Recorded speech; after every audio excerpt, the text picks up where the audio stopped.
ಬಳಿಯಲೆ ಬಂಗಾರ ಇರುವಾಗ ಅದನ್ನು ನೋಡದೆ ಅಲೆಯುತ್ತಾ ದಿನ ಬಳಲಿದೆ, ಕಣ್ಣೀಗ ತೆರೆಯಿತು.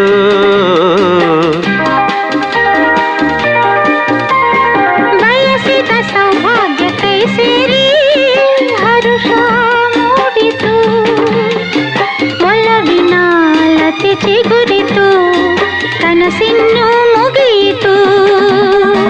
ಇನ್ನೆಂದು ನಿನ್ನನ್ನು ಚೆಲುವೆ ಬಿಡಲಾರೆನಾ.